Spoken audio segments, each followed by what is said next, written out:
El 11S fue el acto terrorista más espectacular de la historia. Mucha gente pensaba que la pregunta no era si nos iban a volver a atacar. La pregunta era ¿cuándo?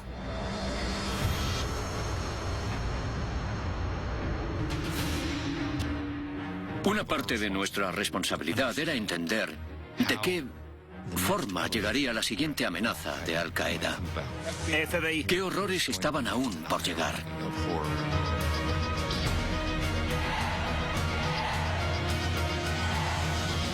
Unidad antiterrorista.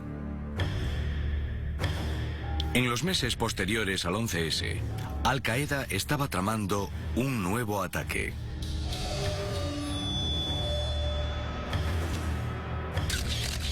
Había un operativo que pretendía reunir información. ¿Su objetivo? Otro icono de la ciudad de Nueva York.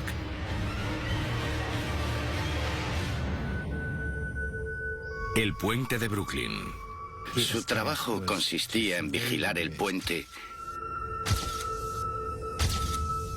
y ayudar a determinar si el puente se vería afectado si se cortaban los cables. La idea era que él cortaría los cables, esos cables gruesos de hierro que sujetaban el puente de Brooklyn, y debilitar lo suficiente el puente para, literalmente, destruirlo. Sería un ataque icónico, otra vez en Nueva York, que es algo muy gordo. Habría sido un mensaje increíble al resto del mundo, que nadie podría parar a Al Qaeda. Habría sido devastador, absolutamente devastador. Hay que recordar que mucha gente volvió caminando a casa por el puente de Brooklyn después del 11S. Este tipo de infraestructuras realmente cambiaron de función. Y resulta difícil imaginarse el puente de Brooklyn como solamente un puente peatonal después de aquel día. Pero fue un puente peatonal para evacuar la ciudad. Fue absolutamente necesario. E incluso más, solo pensar en perder algo tan importante en nuestra cultura, en nuestra civilización, sería muy preocupante. 2 años después del 11S, el FBI cambió su misión central. Redirigieron los recursos de investigar crímenes pasados a prevenir futuros ataques terroristas. Muchos datos provenientes de todo el mundo pasaban a ser analizados en el despacho de Art Cummings. Art era el jefe de la sección de operaciones terroristas internacionales del FBI. Yo dirigía las operaciones de Al Qaeda en el FBI y tuve que incorporar a un agente de la CIA a la operación para que pudiéramos compartir datos. Vino a mi oficina y me dijo: los pakistaníes se están preparando para eliminar a alguien. Es estadounidense y está conectado a Al Qaeda.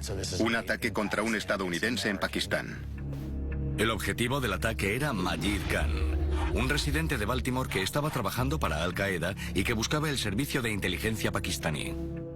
Pensé, perfecto, es estupendo. ¿Me das un tiempo para posicionarme para que cuando suceda podamos capturar cualquier reacción que ocurra en los Estados Unidos? El antiterrorismo busca identificar conexiones. Identificar la relación entre los operativos individuales permite a las fuerzas de seguridad penetrar en redes enteras y saber de ataques antes de que se lleven a cabo. Sin embargo, las organizaciones terroristas muchas veces no están centralizadas y son difíciles de rastrear. No llevan uniforme y tampoco placas identificativas. ¿Cuál es su red? No será algo evidente. En ocasiones, un duro golpe, como un arresto en otro país, puede provocar que los operativos de todo el mundo hablen, exponiendo así la red durante unos instantes. Cummings necesitaba equipos de vigilancia para observar a los cómplices conocidos de Majid Khan. Hay gente corriendo, llorando, ¿qué está pasando? Todo eso requiere tiempo. Tiempo para identificar a la gente, las técnicas, para identificarlo todo. Me dijeron, tienes 4 horas. Llamé a la oficina de Baltimore y les dije, haced todo esto que necesito y hacedlo en 4 horas. La oficina de Baltimore puso todo su peso en esta operación. Se mandaron agentes de campo a los domicilios de los cómplices conocidos. Otro equipo pinchó teléfonos, preparó las órdenes judiciales, solicitó datos de las compañías telefónicas y los pasó directamente por los servidores del FBI. Si cualquiera de los contactos de Majid Khan recibía una llamada, habría un especialista del FBI escuchando y grabando, mientras los agentes de paisano en Baltimore estarían vigilando. Tenían que coordinarse y eso puede ser muy complejo, pero hecho adecuadamente puede ser muy efectivo. Cuando las 4 horas estaban a punto de cumplirse, llegaron confirmaciones de Baltimore. La amplia red de líneas de teléfono pinchadas estaba tendida y los equipos de vigilancia estaban a la espera. Cuando el servicio de inteligencia pakistaní, conocido como ISI, llevara a cabo el arresto, el FBI estaría preparado. Así que el ISI dio el golpe. Me avisaron de que estaban dentro. Estaba en marcha.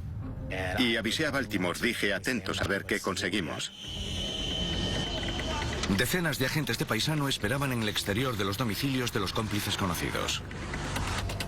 Los especialistas en escuchas estaban buscando cualquier cosa fuera de lo común. Y entonces sucedió. Recibí una llamada de Baltimore al poco tiempo y me dijeron, ha habido un contacto en Ohio y el contacto parece extraño. Uno de los cómplices de Khan, que estaba bajo vigilancia, llamó a un número en Columbus, en Ohio. La conversación fue corta y urgente, y posiblemente fuera un código. Los analistas del FBI sospechaban que la persona que llamó desde Baltimore estaba intentando avisar a alguien en Columbus sobre el arresto de Majid Khan. Sabíamos que se trataba de algo difícil, pero no sabíamos el qué, y nos dio bastante trabajo. Me asignaron el caso, a mí y a otros 2 agentes. Tisha Harsog era una agente novata que trabajaba en la oficina del FBI en Columbus. Al principio solo recibió la información de que se había hecho una llamada sospechosa. Lo que sabíamos era que un número de teléfono en Baltimore estaba en contacto con otro en Columbus, Ohio. Cuando llegó esa pista a nuestra oficina era lo único que sabíamos. El número de teléfono era de un piso al norte de Columbus en el que vivían 3 hombres. No sabíamos para quién era, pero sabíamos dónde estaban y que había 3 personas en ese lugar. Para identificar la voz de la llamada, el FBI usa una combinación de técnicas secretas, como el reconocimiento de voz. La voz sigue el mismo principio que las huellas dactilares. Cada voz es única. El FBI introdujo una grabación de la llamada original de Baltimore en un programa que muestra la voz como un espectrograma. Así se pueden estudiar las frecuencias del sonido como las marcas de las huellas dactilares. El FBI entonces necesitaría grabaciones de cada uno de los 3 hombres para compararlas con el original. Durante los siguientes días había agentes de paisano vigilando las llamadas de cada uno de los hombres. Después de haber grabado y comparado las 3 voces, el ordenador señaló que una coincidía. Por fin el FBI tenía un objetivo. El número nos llevó hasta Ayman Faris. La mayor pregunta, por lo menos para mí, era qué estaba haciendo en Columbus, en Ohio, y qué iba a hacer a continuación.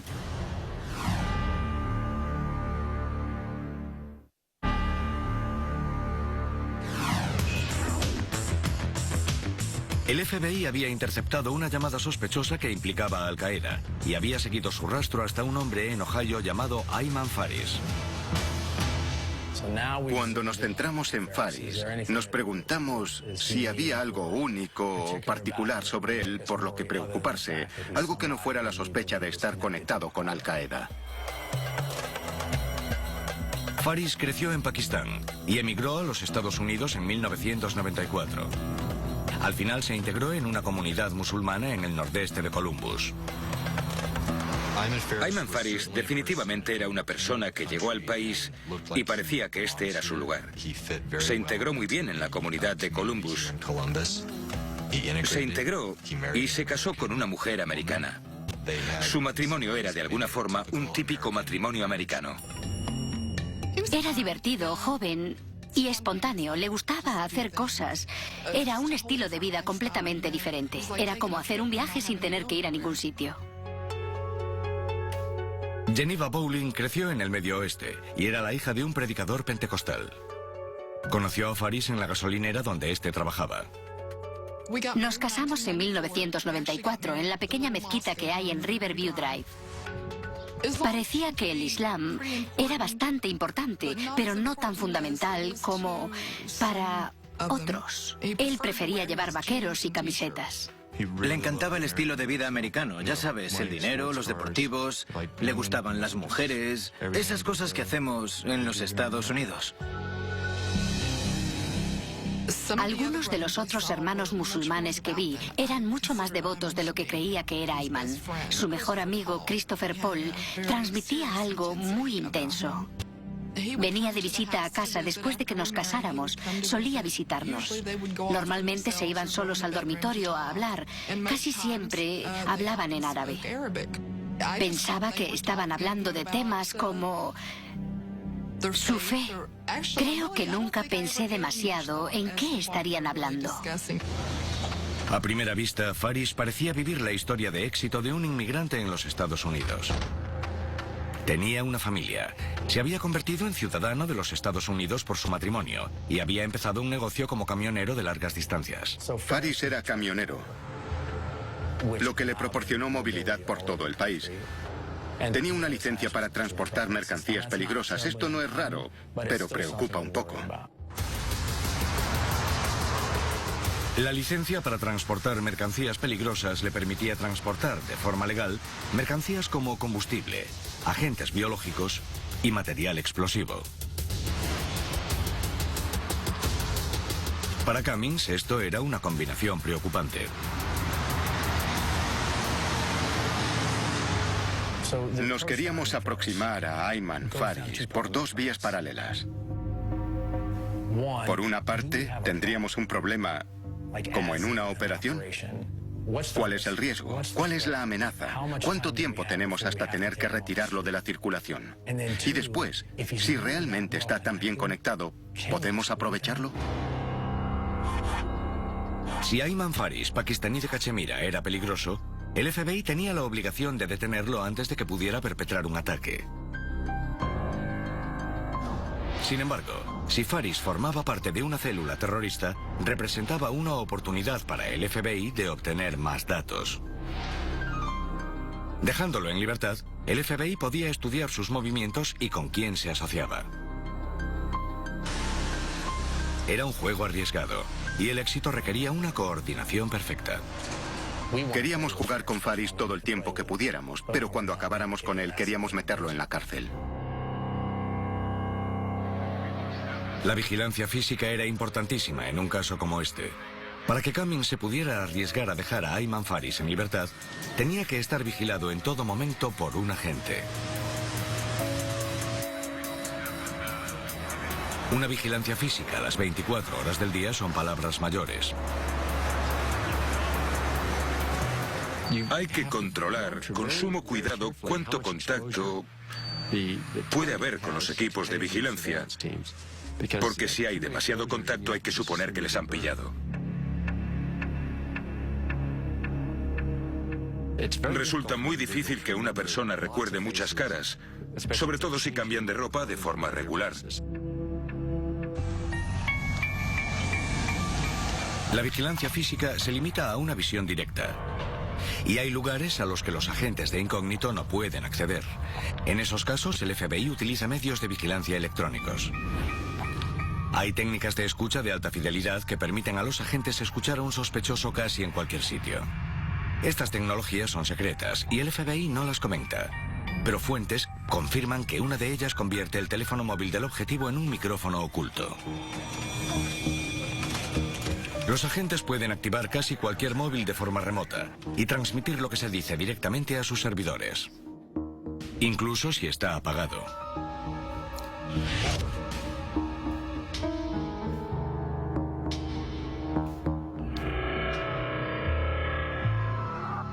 Si por ejemplo no hay ningún móvil en la habitación, se puede usar otra herramienta tecnológica: un micrófono láser.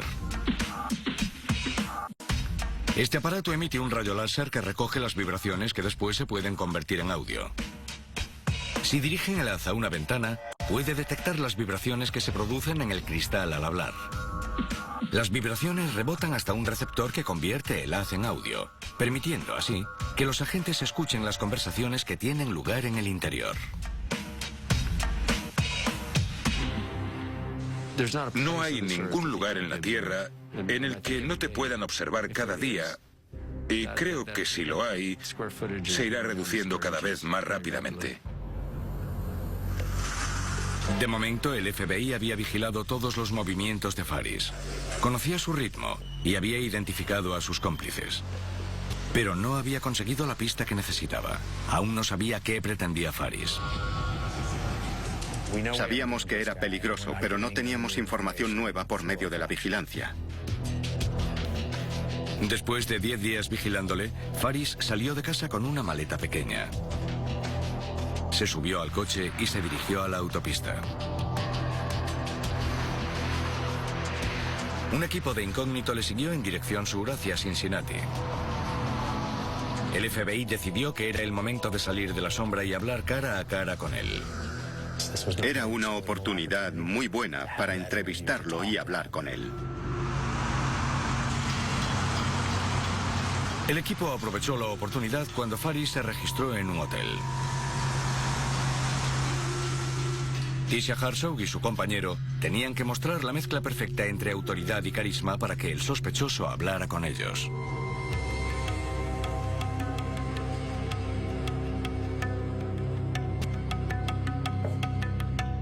Era una misión complicada y requería mucha habilidad. Suponía un riesgo a muchos niveles, dependíamos mucho de nuestra habilidad. Estaba en el vestíbulo. Cuando parecía estar bastante tranquilo, nos acercamos a él. Fue una decisión importante que no se podía tomar a la ligera porque se perdería el elemento sorpresa.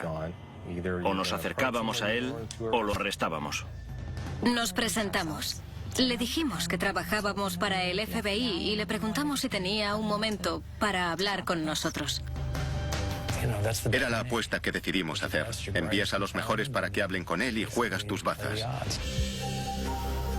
Cuando haces un primer contacto con alguien como Faris, hay que recordar no ser violento, no ponerle la placa en la cara y pensar que va a capitular. Con un poco de suerte ya sabes cuáles son sus intereses y qué podría motivarle. Te tienes que preguntar por qué iba a responder de forma positiva y constructiva cuando te presentas. Parecía que Faris estaba dispuesto a colaborar. Durante los siguientes días se entrevistó varias veces con los agentes para contestar a más preguntas. Los agentes ni lo amenazaron ni lo intimidaron. Intentaban crear una relación para que Faris estuviera cómodo. Le dijo al FBI una y otra vez que no tenía nada que ocultar y que quería ayudar.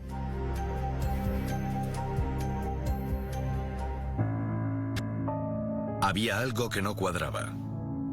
Faris no ofreció una respuesta satisfactoria sobre por qué había recibido la llamada sospechosa cuando Majid Khan fue arrestado en Pakistán. Mientras revisaba su pasaporte y su historial de viajes, dónde había estado y cuándo había estado allí, estaba segura de que en ese momento él estaba pensando, seguramente hay algunos datos en el pasaporte que no pintan bien para mí o no coinciden con la historia que les estoy contando.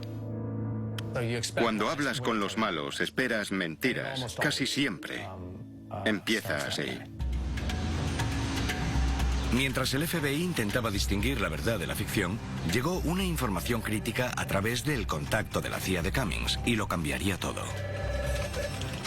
La CIA nos informó de que Khalid Sheikh Mohammed había identificado a Ayman Faris. Khalid Sheikh Mohammed, el que había ideado el 11S. En una sala de interrogatorios al otro lado del mundo, Mohamed le contó a la CIA que conocía a Ayman Faris. Incluso había contado con Faris en trabajos anteriores con Al Qaeda. Sí, ahora teníamos la conexión. Estaba conectado. No es uno de los chicos a pie de calle, está junto al padrino. Fue una información importantísima e íbamos a explotarla. El FBI le pidió a Faris que acudiera a la oficina de Columbus y, como anteriormente, aceptó. Pero la agente Harsuk sabía que esta vez sería diferente. Esta vez, el FBI tenía las respuestas a preguntas cruciales antes de plantearlas. Y esperaba usarlas para conocer los secretos de Faris. Es muy importante, en la medida de lo posible, conocer las respuestas antes de plantearlas. Esto es un elemento clave en un interrogatorio que no entiende la gente. Hará que el individuo, el detenido o el preso sea menos propenso a proteger algo que cree que ya sabe el interrogador. Harsuk le enseñó a Faris una decena de fotos de altos mandos de Al Qaeda, incluidos Khalid Sheikh Mohammed y Osama Bin Laden.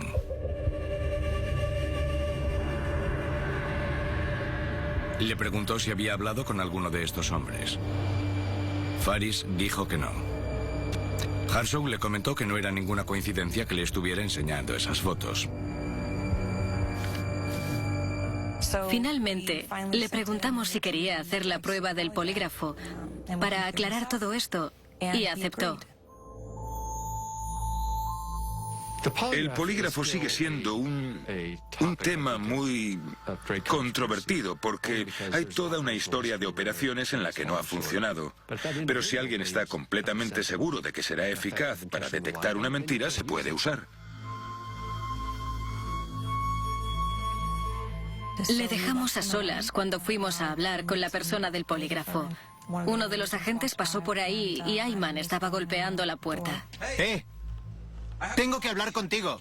Le contesté, te puedo llevar a otro sitio, tenemos que hablar. Faris empezó a contar una historia increíble. En los últimos meses de 2000 había viajado con un amigo a un campo de entrenamiento de Al Qaeda en Afganistán. Dijo que había visto y le había dado la mano a Osama Bin Laden. Tenía contacto directo, conversaciones y consejos de Khalid Sheikh Mohammed. La persona que ideó el 11S había reclutado a Faris para investigar un nuevo ataque. Se trataba de destruir el puente de Brooklyn cortando los cables de suspensión. Querían que Faris investigara cómo llevarlo a cabo. Se suponía que Faris tenía que averiguar todo lo posible sobre unas herramientas que se llaman cortador a gas. Un cortador a gas es una llama de acetileno diseñado exclusivamente para demoliciones. Un cable con un diámetro como el de los del puente de Brooklyn supone un reto en cuanto al tiempo que llevaría a cortarlo y cuánto llamaría la atención el hacerlo. Los 4 cables principales del puente tienen un grosor de casi 40 centímetros. Cortar uno con un soldador de gas podría llevar más de 30 minutos. El registro de su ordenador verificó que había estado investigando sobre cómo cortar los cables con soldadores de gas y había sacado fotografías de varios puentes de la zona cuando fue a Nueva York a hacer unas entregas. Faris enseguida vio un problema. El puente estaba rodeado por la policía de Nueva York. La seguridad adicional fue implantada después de los ataques del 11S. A principios de 2002 empezamos a enviar recursos adicionales. Asignamos agentes de policía a ambos lados del puente, en coches patrulla. Teníamos unidades aéreas haciendo vuelos de control sobre el puente. Estaba comunicando esa información a través de Majid Khan hasta Khalid Sheikh Mohammed. En un momento, Faris indicó que hace demasiado calor. El FBI ya tenía una confesión de Faris. Admitió que había amparado tramas terroristas y que tenía contacto con algunas de las personas más peligrosas del mundo. Sin embargo, el FBI aún no tenía respuestas para algunas preguntas críticas. ¿Habían abandonado el plan del puente de Brooklyn? ¿O lo habían retrasado? ¿Estaba Ayman Faris involucrado en otra trama que seguía activa?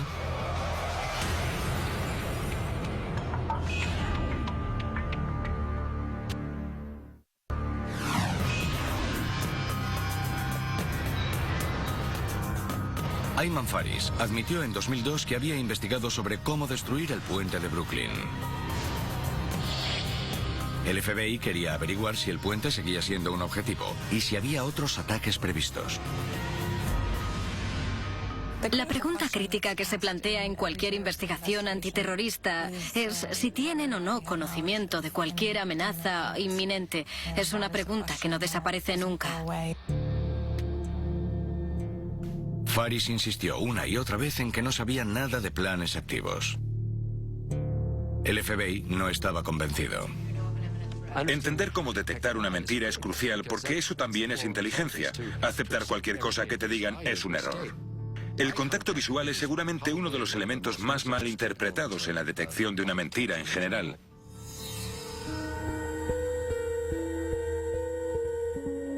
La mayoría de la gente pensará que alguien que te mira directamente a los ojos dice la verdad y que alguien que no te sostiene la mirada está mintiendo. El FBI suele encontrarse con el caso opuesto. La gente que está diciendo la verdad suele estar más nerviosa. Es porque están cuestionando su veracidad y puede que bajen la mirada, pero el mentiroso te mirará directamente. La razón más simple para esto es que quieren saber si está funcionando la mentira. Había estado involucrado con gente que planeaba ataques terroristas. No existía en un vacío en el mundo terrorista o en el mundo de Al-Qaeda. Hay muchas estrategias fundamentales que se pueden utilizar para detectar engaños. Una de ellas es repetir la misma pregunta de la misma manera.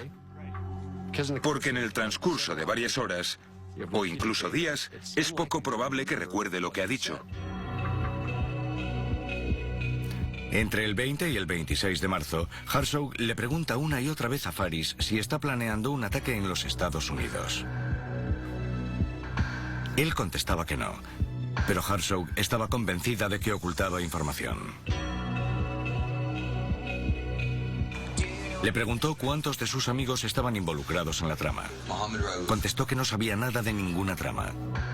Si le preguntábamos sobre cualquiera de sus cómplices, no había nada que contar, según él.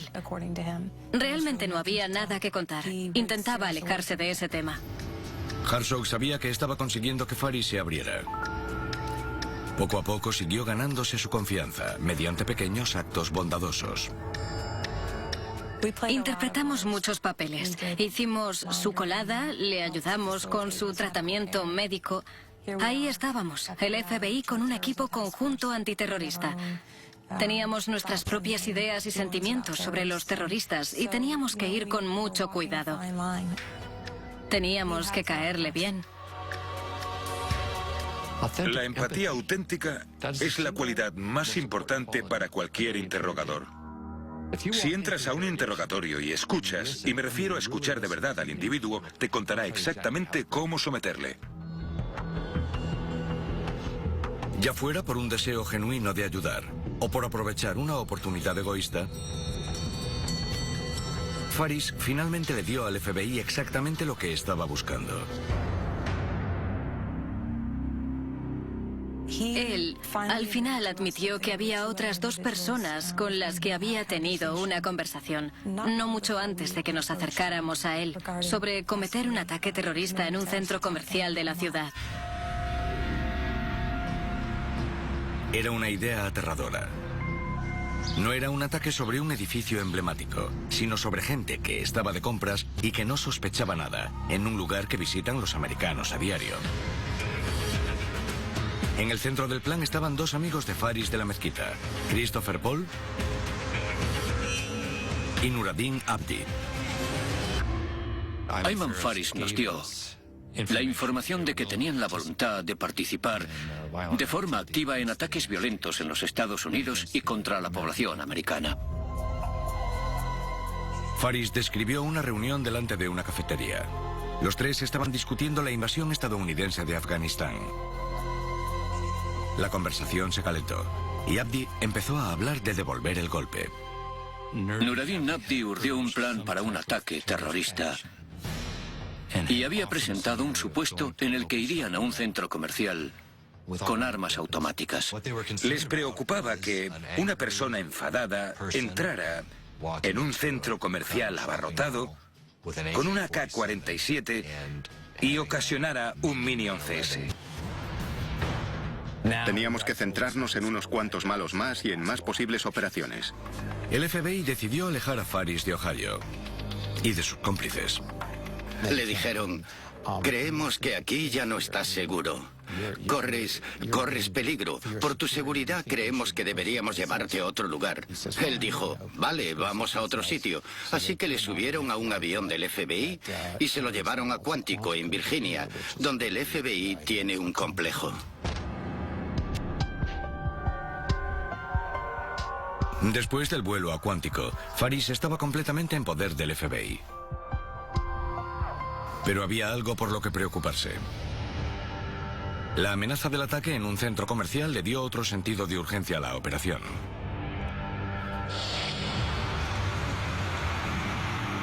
Los dos hombres que supuestamente estaban detrás de la trama, Christopher Paul y Nureddin Abdi, no eran sospechosos del FBI. Una búsqueda en una base de datos reveló que Abdi provenía de Somalia y que había llegado a los Estados Unidos en 1999 pidiendo asilo por la guerra civil.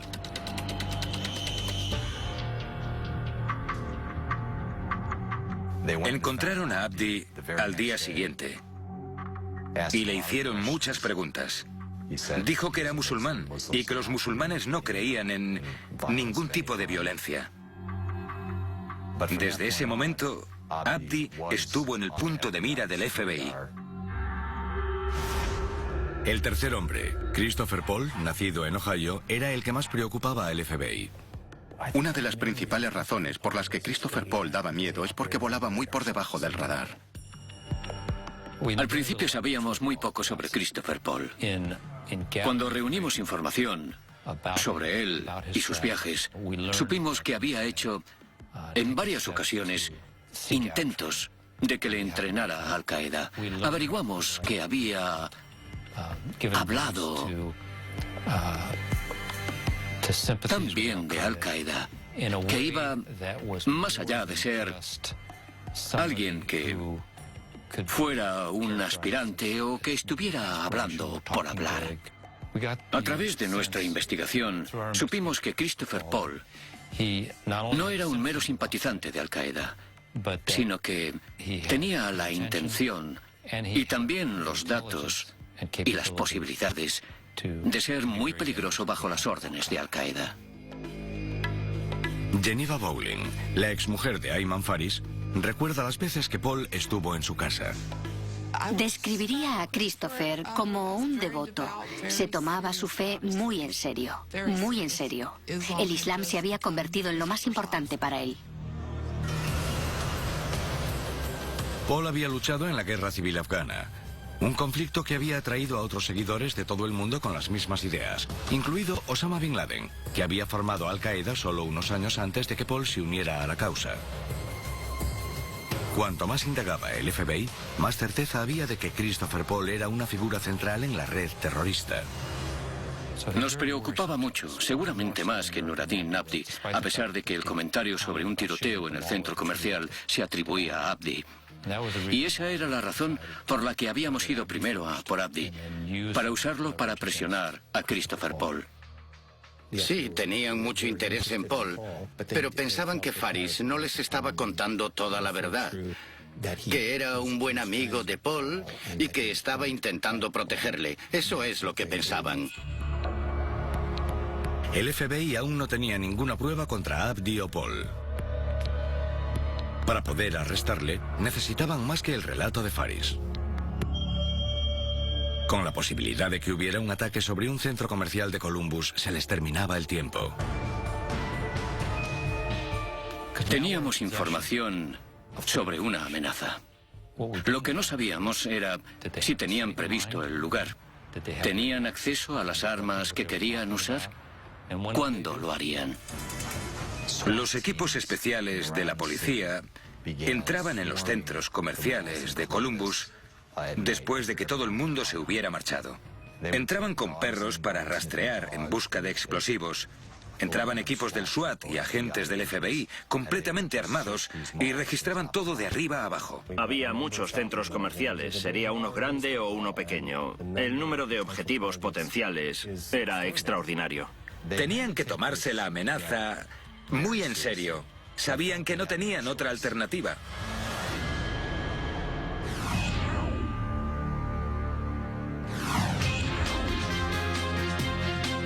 En 2002, el FBI tenía información sobre un posible ataque en un centro comercial en Columbus, Ohio.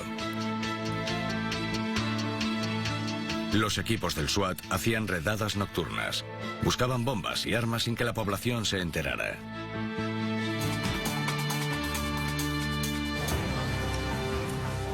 Mientras tanto, el FBI estaba intentando averiguar todo lo posible sobre el plan y los responsables. Los agentes pasaron horas sin fin interrogando a Ayman Faris, el hombre que les había contado el plan. Equipos encubiertos de vigilancia recorrían la ciudad persiguiendo a dos potenciales miembros de la trama, Christopher Paul y Nureddin Abdi. El FBI no sabía si eran los únicos involucrados.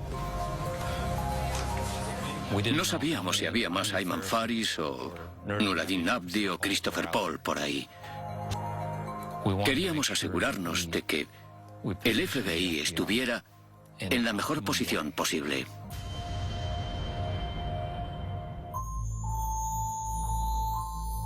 Le dijeron: Faris, ahora formas parte del equipo estadounidense.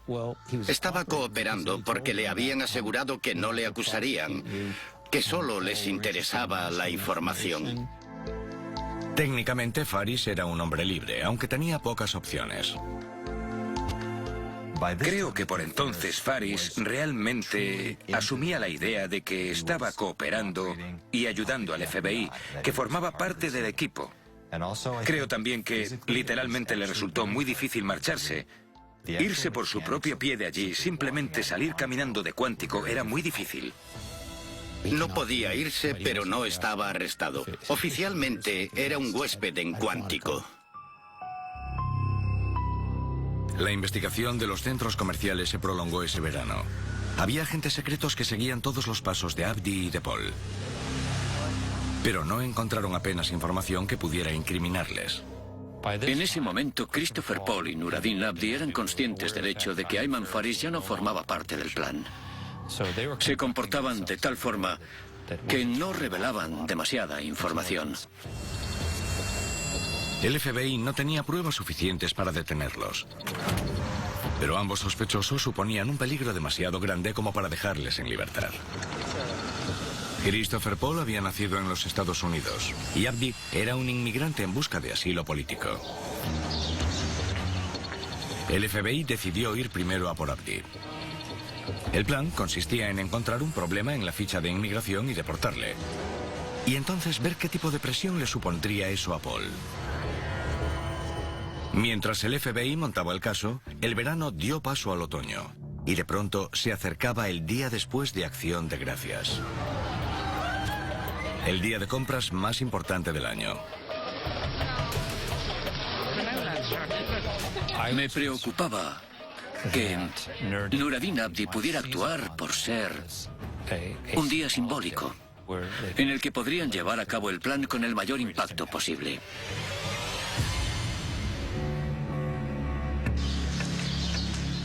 Cuando los primeros clientes empezaron a entrar en los centros comerciales de la ciudad, el FBI ya estaba preparado para arrestar al otro hombre. La vigilancia había confirmado que Abdi seguía en casa. Los agentes esperaban alrededor del bloque de pisos. El FBI tenía que estar preparado para cualquier cosa.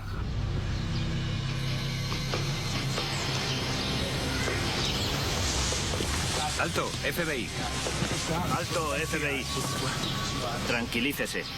Todo había pasado en unos instantes. Abdi fue arrestado sin resistirse. Aunque Abdi estaba a buen recaudo, el FBI no se la jugó. Siguió manteniendo medidas de seguridad en los centros comerciales el resto del fin de semana festivo. Pero el FBI confiaba en haber truncado los planes de los centros comerciales de Columbus.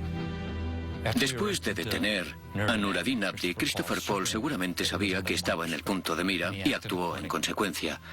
Como era un joven inteligente, no hizo ninguna locura. El caso contra Christopher Paul se tuvo que hacer de forma tediosa y lenta. Poco a poco, el FBI fue reuniendo la información necesaria para poder arrestarle también. FBI, queda arrestado. Suba al coche. Aunque los tres hombres formaban parte en la conversación que impulsó la trama de los centros comerciales, finalmente fueron condenados por crímenes que no tenían nada que ver con eso. Nur-ad-Din Abdi se declaró culpable de haber viajado a Kenia para poder ir a un campo de entrenamiento de terroristas y de proporcionar números de tarjetas de crédito a un hombre que compraba equipamiento para Al-Qaeda. Fue condenado a 10 años. Christopher Paul se declaró culpable de conspiración para usar explosivos contra objetivos en Europa y los Estados Unidos. Fue condenado a 20 años de cárcel. Ayman Faris se declaró culpable de proporcionar materiales a Al-Qaeda, de facilitar los viajes de terroristas y de investigar sobre la destrucción del puente de Brooklyn. Fue condenado a 20 años. Faris mantuvo que nunca fue un miembro de Al-Qaeda. En noviembre de 2003, intentó retirar su declaración de culpabilidad para que su caso fuera revisado por un jurado. Su petición fue denegada. No sé si Ayman Faris es un terrorista. Él niega ser un terrorista, pero sí que conocía a varias personas que eran terroristas. Y como se suele decir, quien con lobos anda, a aullar enseña. Así que podría ser un terrorista. No hay pruebas de que hiciera nada que no fuese observar el puente una vez. Así que para mí sigue siendo un misterio. Ayman Faris era un terrorista. En principio, no era el terrorista más capaz, pero a base de práctica podía serlo. No hace falta mucho para meter explosivos en un camión, aparcarlo en medio del puente de Brooklyn y detonarlo. El plan de destruir el puente de Brooklyn no fue tan descabellado como parecía. Cortar los cables en un lugar visible podría haber llamado demasiado la atención, pero hay un lugar donde sería posible. En lo hondo de los enormes anclajes a cada orilla, hay una sala en la que se insertan los cables. La sala de los anclajes. Creemos que si alguien hubiese entrado en esa sala y hubiera podido cortar el cable, habría podido hacerlo caer. Desde que se descubrió el plan, se ha incrementado la seguridad en los puentes y los túneles de los Estados Unidos. Las salas de los anclajes en particular se han fortificado mucho. Creo que el país es más seguro porque Ayman Faris está entre rejas. Sin lugar a dudas. Recuerden el cambio del paradigma después del 11S. Si se hubiera cometido el crimen, habríamos fallado. Sería un indicio claro de haber fallado. Los crímenes ya se han cometido, ya hay víctimas, ya hay un coche en llamas. Hemos perdido. Gana el juego el que lo descubre con suficiente antelación y lo explota por completo. Hay herramientas para que entiendan lo que hay y asegurarse de que nunca lleguen a hacer lo que ellos quieren.